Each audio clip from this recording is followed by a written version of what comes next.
Is your Chevy Equinox Apple CarPlay failing to connect or dropping out constantly? Statistics show that 80% of infotainment connectivity issues are actually caused by simple cable or software sync errors. Let us break down the troubleshooting steps to get you back on the road with full connectivity. Start by checking your cable, performing a system force restart, and clearing the old Bluetooth pairing profile.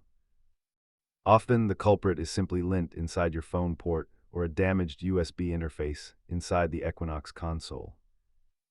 Make sure your iOS is fully updated, as Apple frequently pushes patches for vehicle integration compatibility.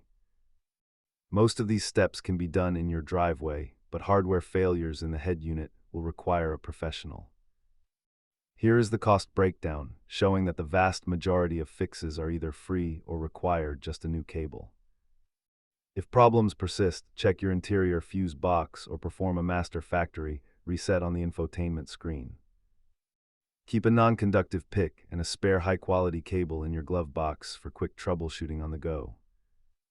Always remember that software glitches are temporary, but caring for your hardware ports is the secret to long-term reliability. Thanks for watching the Troubleshooting Playbook. Like and subscribe for more vehicle maintenance tips.